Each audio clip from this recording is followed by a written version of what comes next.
DCM works. If you can't beat 'em, join 'em. Be advised. This podcast features grown-ups using grown-up words. Hi, and welcome to Not Another Smallville. My name is Steph, and I've never seen Smallville before. And my name is David, and I've seen the show twice. And this is Season 1, Episode 1. Boys and girls, your attention, please. Presenting a new exciting radio program featuring the thrilling adventures of an amazing and incredible personality. Okay, so first of all, before we get into anything else, how out of 10, if 10 is like the worst thing you've ever seen, how does this rate? Where are we sitting? 1 is like the best show you've ever seen, 10 is like the worst. I can't, I don't know whether to rate it a 1 just because it made me laugh so much, just because it's so everything's so ridiculous. ridiculous. But, I'd give it a solid 7. Oh, As in. that's, yeah. But I'm into the angsty. Oh, yeah, it's big time. but the truth is it's so angsty. But also, so it opens, okay, so trying to remember the actual plot of this episode, because that's going to be that's going to be the big thing. It's like, what was the actual story of this episode? Because there wasn't really much of one. No. It's just a lot of exposition. Other characters calling other characters by name, even though they clearly know each other very well. Yeah. That's a good one. It's pretty much like you're introduced to Clark's parents. Mm-hmm. Not really given much backstory No, on you them get, yeah. at all. Yeah, well, we know that, I don't know if we know that, it's never said explicitly, but we kind of get the idea that she can't have kids. Yeah. It's never said out loud, Because she's though. so excited to just pick up this toddler that someone's lost. Which Without, is super weird. It's like a weird... Thinking back on that now, they probably should have called the police. But... Yeah, or literally anyone else. Maybe like a hospital, an ambulance. Or looked around and the closest house, been like, hey, is this your child? Yeah, or I guess the closest house is Lana's pet. Oh no, because she wasn't living with her. So the weird thing, this is the weirdest thing, is that Lana's auntie lives near the Kents, right? They're like neighbors. Well, they're neighbors, but they're farm neighbors, so they're pretty... And the aunt obviously has something for the... Yeah. Dad. So, which is weird because that's the way that the show starts, and it's like we're supposed to know that they have chemistry, like a history. Yeah, that was super weird and unnecessary. And especially for me as well, because I don't know anything about Superman, essentially, aside from the very obvious facts. And so it's like, oh, cool, am I supposed to know this now? Yeah, and it gets even weirder because those aren't... Lana Lang is a character that, she was in some of the comic books, but the relationship between her and Clark and the fact that they went to school together is invented for the show. So it's not even like, oh, it's clearly these characters. It'd be like if you opened, Batman, and you had Batman characters in there, he met Catwoman as a kid. Yeah. You'd be like, oh, well, it's obviously Catwoman because she's in the comics. That's, an interesting way to take it. But this is just characters that have never existed before. That they walk into it, they're like, no, you should know that Jonathan Kent and this lady... have a little bit of a thing going on. History. It's like she's also weirdly backhanded toward Mark Kent for some reason. I don't know why. And I also, from henceforth, will refer to them almost exclusively as Ma and Papa Kent. Yeah, Papa. Papa Kent, because he's such a fucking farmhand. Yeah. And the older he gets as the show goes on, the more Papa he gets. Yeah. But I think he's quite good. Yeah. Oddly... Compared to the rest of the acting, though. Yeah, that opening scene was terrible. Boy. It's... Oh my god, when he comes in and, is like, hey, to the aunt, and, she turns around smiling as if she already knew that he walked in before he said hello. He hasn't said anything... literally, they walk into the shop, and she turns around with, that little... She's like, it's Jonathan, my favorite flirty flirt friend. Yeah. But she doesn't know it's him yet. No. Unless she's like, oh, it's the sound of his boots. Which would be even creepier if she was like... I know what he sounds like when he walks. But I think that is pretty indicative of how the entire episode went, pretty much. Pretty much. Because you go from that... The awkward acting, probably a lot of it as well, because it's a pilot episode, so no one actually knows what they're doing. No, and they've all just probably met each other the day that they've started filming. I think they do a good job of... I think the least awkward and weird scenes were with Lex and Clark in Lex's mansion. I really like the Lex Luthor. They have a really good corny chemistry. Lex Luthor. No, and he's actually very sort of comic book accurate in the way that, he's fencing, he has a gym... He's eating healthy. He's trying to become the best version of himself he can, because that's one of Lex's big focuses in the comics. But can we talk about the fact that Lex is fencing? Yeah. and he throws a sword at a stranger and misses by this much and goes, I didn't Clark, see you there. Didn't see you there, Clark. Whoopsie. Why were you throwing the sword at the wall in the first place? What? But like he would have had to have looked where he was throwing, you'd think. So two things are possible. Either he was trying to throw the sword at the intruder as like a warning sword or something. Yeah. Or he didn't know there was an intruder and was just throwing the sword at a wall for no reason. I feel like he was just throwing the sword at the wall. In like frustration because he lost? Yeah. Because he did lose the fencing match with the hot fencing instructor. So that's what I think. That's so weird. Because he was pinned up against the wall and he sort of like came down and like threw it straight ahead. But even then it wasn't even straight ahead. He literally turned at an angle. Like he's either trying to kill someone or that's so bizarre. But so can we talk about how weird and passé it was that the fencing instructor was just incredibly hot? And they just completely glazed over that. Yeah. And you got maybe 6 seconds of her in shot. And then like not there at all. Gone as if she was not there at all. No. Because she's a woman and it's 2001. Yeah. We also got that great homophobic joke at the joke. grave as well. How weird was Can we talk about how weird that scene was? Yeah. So that whole scene was a bit awkward. They're at the graves of Lana's parents. And she admits to him that she speaks to their graves, and that's not unusual. We were saying that that's kind of a grieving thing that people do. They speak to their dead relatives, or they go to the graves and they talk to them, whatever. But then it gets weird because Clark pretends to hear them. Yeah. Instead of what you should do in that situation, which is say, "Oh, I'm sure that they're still out there watching over you," he pretends to hear them, or like just sort of respectfully sitting back and being like, "Okay, thanks for letting me into this little bit of yourself." Yeah, and I'm sure they're really proud of the person you become or something. But so to actually address the homophobic joke that I was actually pretty taken aback by. It was pretty. It was really. It wasn't even like bad. They weren't like, haha, gays. It was just very out of nowhere. Like, you wouldn't do it now. So essentially, Clark's sort of sitting back while Lana's talking to her parents, and anyway, she turns to Clark and says, "Oh, Mum wants to know if you're having girl problems." Yeah. And he's like, "No." Yeah, so he lies. Then, because it's about her, Obviously. And then and Lana fucking knew. Oh yeah, can we talk about how much she knows that he's so into her? Oh my god, know. She's dating some bloke, some handsome football bloke, but half of the time she's like making bloody misty eyes at Clark. Yeah, and like turning around and looking at him, falling over. Like, even though that is the kryptonite, but come on. But he is literally falling over her. Yeah.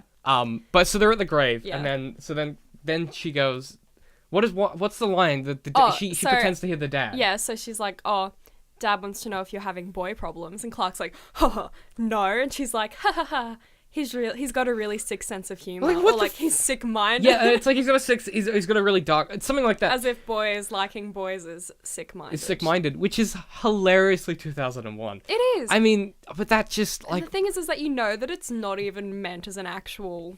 Yeah, offense. they're not trying to be homophobic. It just was at the time that was the thing that was like a funny thing.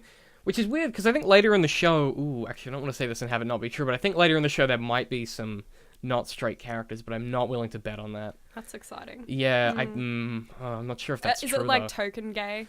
Yeah, there's a bit of that, but then there's also... like, the token black friend. Kind of, yeah. Well, Pete's a weird one, because Pete's in this episode. Pete's the black friend.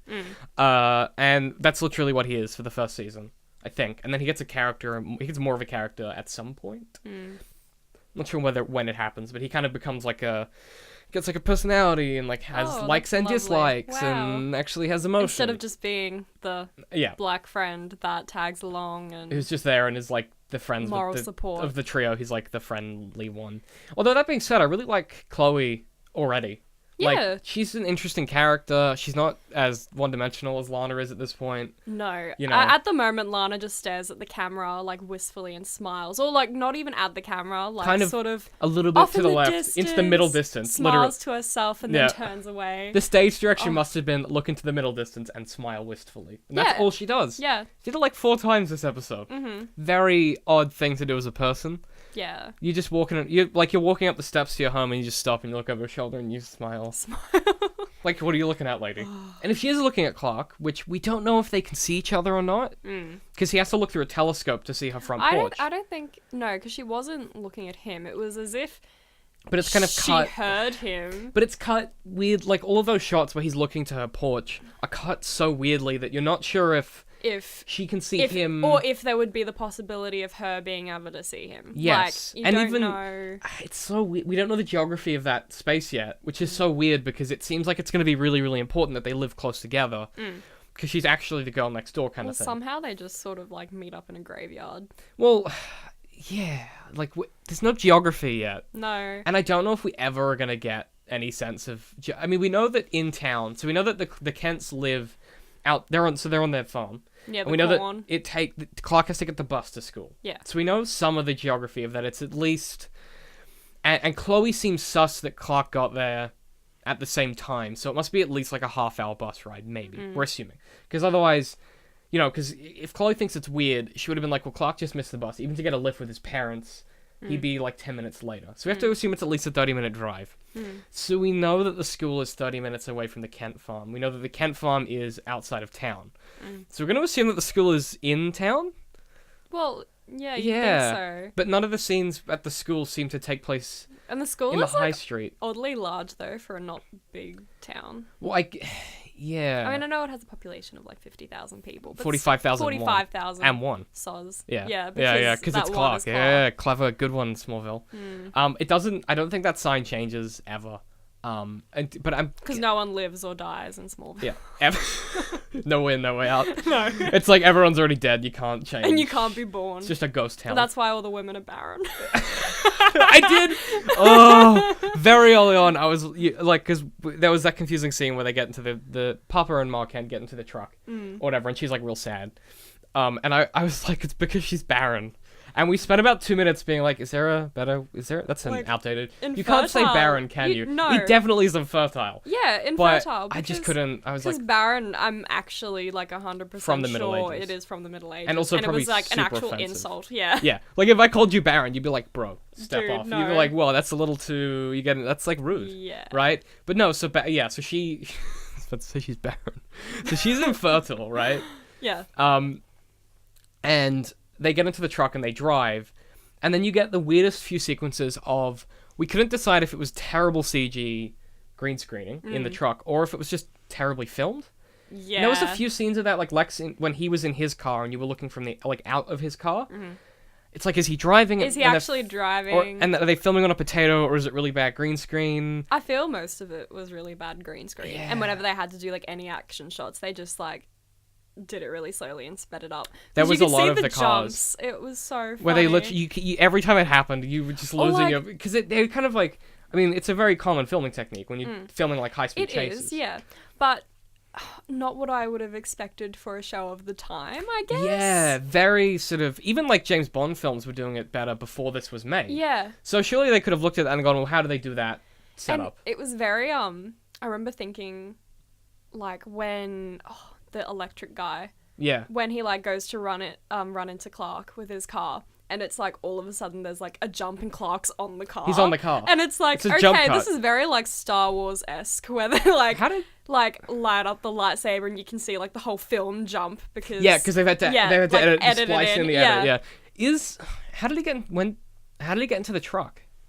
Because he's at the electric box. Yeah. And he's gonna turn the sprinklers on and literally commit mass murder. I'm pretty sure he ran into and just jumped in the car. Did he? Yeah. I've got no memory of how we got from there to him in the truck. I'm assuming that's what would have happened. That's so weird. Because he was in the car. He was in the car, but he wasn't to start with. And Clark is super fast, so why would he let him get in the truck?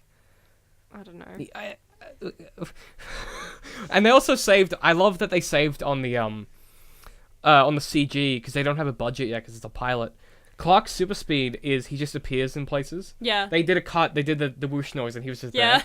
That's gonna happen a lot. He's gonna do that and vanish a lot. That's adorable. Or he'll be a blur out a door or something. We saw that in the shed. That's a really common cute. CG effect they use. Eventually they get a budget, I think. Well, the latest seasons have like a crazy budget, but it takes a while before any of the action picks up. is coherent. And at that point, we've already had a lot of the important action scenes. But so let's talk about the villain's plan, because this will probably become a weekly segment because there's always a plan of the villain. Yeah. So he gets scarecrowed. Yeah. Then he gets electric powers and wakes up from a coma, and decides in his insanity that he's going to go and kill the jocks, right? Yeah. And he kills because a few he thinks of them. that it'll make it better for people that are like him. But does he mean people with powers or just people that get strung up? People that are nerds, essentially. But he didn't seem like a particular nerd at all. He just looks like a guy.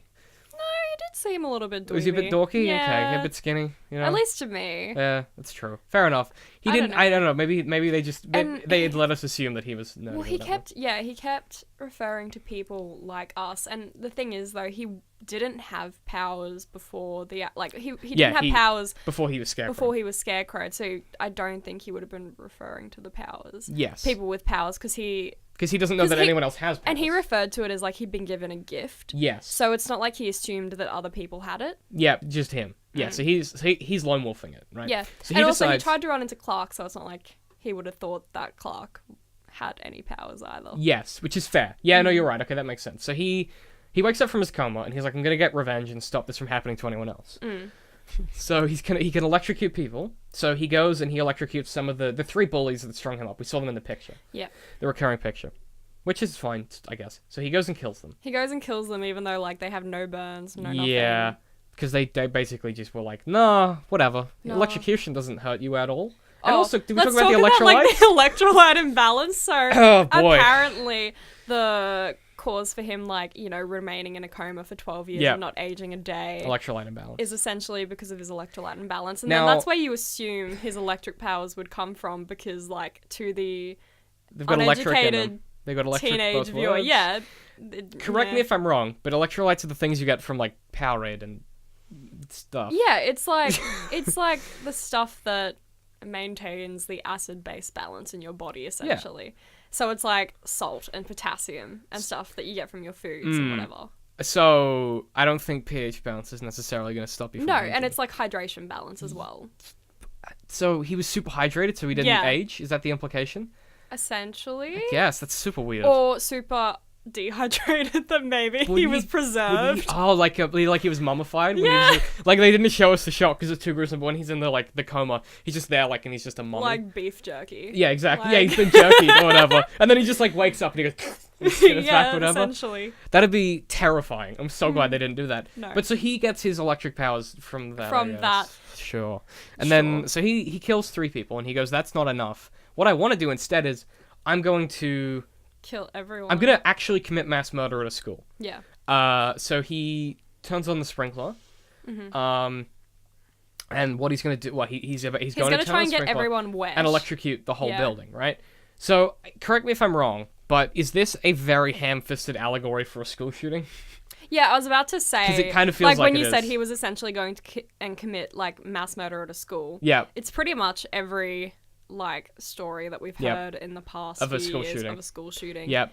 There's going to be a lot of that in this show where they're like, hey, that one thing that happened in the news. Look, we've got a character. The thing is that like we're noticing it as something that, you know, is actually sort of like it relates to the US, but the thing is they're probably just like, oh cool, action. I bet they were like, what if you could electrocute everyone in the building? And none of the executive producers were like, isn't that a super dark way to start with a school shooting? Yeah. They're like, no, it's fine, electricity. There's no guns involved. No guns. It's different. Fine. No guns. PG rating. Yeah. That's good. The show, I think one of the seasons is an M, maybe the last season, I'm not sure. But it's like a general show. It aired at like 7:30 at night. Like it's very sort of supposed to be quite PG. Yeah. But a lot of the shit's super dark. For sure. I mean, even the sort of the complexity of the relationship between Lionel Luthor, Lex's dad, who we saw at the start of the show. Yeah. And the emotional abuse. Yeah, big time. Between like him and his that's a big theme throughout the show. But even that idea of like the tension between Papa Kent and the Luthors. And the Luthors. That's which like, I don't really know much about yet, so I can't really I've forgotten what happens with it, but I'm assuming that there's probably going to be some backstory that's going to be revealed over season 1. And it feels like that the entire of this episode was, how many things can we set up at once? And they went 3, 2, 1, let's go. And they were just like, let's do the Lex thing, let's do the Lionel thing, let's do the Kent, the love interest, the meteorites, the Pepsi and Mountain Dew, the crazy product placement on the Kent farm where she opens the fridge or whatever, or I don't know. And like the weakness to kryptonite. Yeah, weakness to kryptonite, that was okay, but to have Lana wear that necklace and then have, like, it's a little too convenient for him to then for Chloe to be like, haha, he tripped because it's a girl. Yeah. Funny. And then the next, what's the next thing she bets? They bet, so Pete bets that he's going to be late. Yeah. And then she bets that he can't get within 5 feet of Lana without becoming a complete freak, right? But the truth is he can't get within 5 feet because of the kryptonite. Yeah. Is the necklace new? Because it's from the meteor shower, and we assume it's to remember her parents. Yeah. So has he never been able to get close? Well, that's what I think. Lana? Because that's what I think. Because like she's said, "Oh, we've never spoken before." Really, like so in the graveyard, we've never the... really spoken before. They knew who each other was, but obviously they hadn't gotten close enough to ever talk. Presumably because of whenever he gets close, the green kryptonite. K makes him go all like goofy and fall over and shit. Mm-hmm. Which then begs the question: shouldn't literally everyone else notice every single time he goes near Lana? He becomes a fucking mess. Yeah. So shouldn't the boyfriend be like, this kid clearly has... Yeah, like when he first, like, he's like, oh, hey, Clark. Why is... No, he should be like, oh, hey, Clark. He should be like, fuck you, Clark. You clearly got the hots on for my lady. for my girl. Because literally, you actually this is the cannot only stand time... up straight, yeah. The only time that you look ill is every time you talk to my girlfriend. That's and also wouldn't Chloe be like, okay, this is the weird thing. Chloe is, like, obsessed with the freaky stuff that's happening in town. And not once is she like, isn't that weird that every time handsome 30-year-old Tom Welling gets near Lana that he becomes a goofy mess in combat. Yeah. She just writes it off. She's and like, all nah, of a it's because it's a sudden, girl. well, maybe she wouldn't have noticed, but all of a sudden Lana's necklace starts glowing. Yeah. I mean, that's a weird... I didn't even... Yeah, that's... Does kryptonite glow when Clark gets near it? Maybe. Or is that just a thing they're like, look, audience, look at this. It might keep happening. I'm not sure. I guess we'll find see. out. Yeah, because that's a weird... Someone should notice. And every time that Clark gets close to her, she should be like, why is the necklace under my shirt? Like, yeah. Come on, Smallville, what's going on there? How does that work? And if she doesn't notice, is she super dumb? You know? Yeah. Or is it well, by now, wouldn't you think that he just doesn't like you? Yeah, or notice that he's... Like, either you would realize that he doesn't like you, or you realize that he's falling over you and clearly has the hots. One of the two things has to... One of the two things. Like, it's either going to be he's avoiding me and hasn't spoken to me, like, ever, despite how many times he's tried to Despite the fact that we're fucking neighbors and shit. And we live really close together and we've been going to the same school all our lives. And isn't that weird that he never speaks to me? Except for the days when I don't wear my mom's necklace kind of thing. I assume it's a mom's necklace. I don't know. And so then Lex has the necklace now. So Lex, I'm guessing... I don't know if this is true or not. I'm guessing season 1, Lex is going to be like, I hit that kid and he didn't die. Gotta work out why, right? Yeah. So... Well, yeah, I definitely think that Lex is not going to be a villain in the first season. No, but he's going to be that, like, that middle... that guy where it's like, don't you dare. He's like, Clark, are you the... Oh, don't do it. Clark, are you the bloke with the powers, Clark? Is that you? Yeah. And then Clark's like, well, it's not... I'm farm boy. I'm wearing a blue and red. I'm ripped farm boy. He's so... Tom Welling is so jacked in that Scarecrow suit. That jawline, how do you do it? And his arms are just massive. And apparently everyone is like... But then it's like, how is he that ripped and like such a dork, apparently? Like... I mean, he wears... I think he wears very big clothes. Yeah.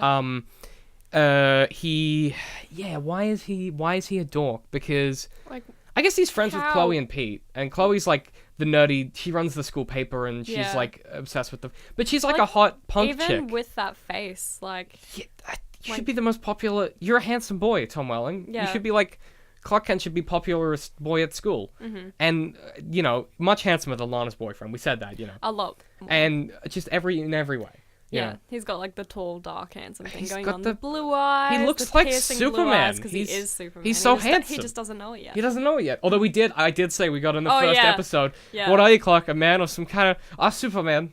Yeah. So good. I was like, that happens. I guess. I haven't decided yet. I think he says. Yeah. That happens literally once an episode. Someone will call someone else the name that they're on the comics. But I feel like it probably has to happen, just like to keep people watching. Just to for those moments. Yeah. There is a lot. Oh, they'll do that thing where they'll have like a You were saying that he was wearing at the end. He had the blue sweater and the red shirt. Mm-hmm. That's gonna happen a lot too, where he'll wear like the colors of Superman. You know. And then incidentally, which this is the problem with the way that they do season 1, I think, and it kind of season 2 gets a little better, is that it's all just references. Yeah. But a lot of them, I don't know comics well enough to get, but I've seen the show enough times to be like, that is so... like it's such a non sequitur to include that line that clearly that's a reference to something. Yeah. But the best thing is that sometimes it's not, and the show is just of its time. Yeah. And like it's filmed, the pilot was filmed so weirdly, lots of weird cuts. So I'm hoping next episode we get. I want to see a little more CG. I don't know how much their budget's going to be, but I want to see maybe some super running instead of just a blur. And just, yeah. I want to see. Do you have any predictions for how Clark will stop next week's villain? We don't know what it is yet. I have because that's the trouble, you know. Like it's because this week he didn't do anything. But there's also the villain stopped himself. One of those things where, like, aside from the obvious setting up, like, of Lex Luthor as being like. His major rival in seasons to come, is there much like continuity of villains between seasons, or is it like just episode per episode there's a new villain that they have to? Well, there's a lot of the time there's week to week new bad guy of the week, but so I don't know if I can even predict that. A lot of the villain stuff isn't necessarily Superman related. It's much more like school and relationship related. Right. So like it'll be like the one of the seasons it'll be like Pete trying to date this person or Papa Kent trying to deal with this problem or whatever, and that's kind of the through line. And then the week to week stuff is incidental, but it kind of builds on those relationships, kind of thing. Or it'll be like, who's going to discover, or who's going to discover that Clark has got these powers and who isn't, and that kind of thing. That is one thing that I think will happen the next episode or the Someone's going to work it out, or at least he'll start to look into his own history. Yep, because he knows he's an alien now. Yeah. Well, he's coming to terms with it, and then he'll probably go down, have a look at the spaceship again, have a play with it, go through Chloe's room and look at all the stuff and be like, oh, this relates to me, this relates to me, this I'll do some detective work, get some red string, put it on the walls with some tacks, and something will happen where someone catches him or whatever, like, why are you looking at all this weird stuff, Clark? And he's like, it's for a school project. And Chloe's like I don't believe you, mate. And that feels like the direction we're headed. Season 1, I think. I'm pretty excited. I think episode 2. God, I don't remember any of the show. It's like one of those things where it's just like a haze in my mind. Yeah. But I'm guessing there's only like 5 or 6 ways he can take out villains, and he only has the super strength and the super speed at this point, I think. So I'm guessing next episode, once again, the villain's going to take care of themselves. Is it that he only has those powers, or like he just hasn't discovered his other ones? Well, he hasn't grown into the other ones yet. Okay. So the way I think so it's like works, super puberty. It is exactly super puberty. That's exactly what it is. So as he gets more, which is crazy because Tom Welling looks 30. Yeah. But yeah, it's like super puberty. So he's gonna like slowly get more as we go forward, and then they're gonna do obnoxious things to try and stop him from using them that could obviously fix situations and stuff like that. But I'm pretty excited for the hot mess that is surely to be episode 2. Yes, I'm very excited. I don't know if you know this about TV shows, but always episode 2 is super weird because the pilot's very like non sequitous a lot of the time. And the pilot has to set up like various plot points, and then you'll find that it'll only, like, the TV show from then on will only focus on one. Then all of a sudden it's like, oh wait, remember that thing that we told you in episode 1? In the first episode? Let's just forget about that for now, and we're just going to do this other thing for this season, and then season 2 will be the thing from episode... Yeah. There's a lot of that. So hopefully we get that. I don't know, it'll be good. But yeah, that's going to be episode 1. This podcast is sponsored by our folks over at Patreon.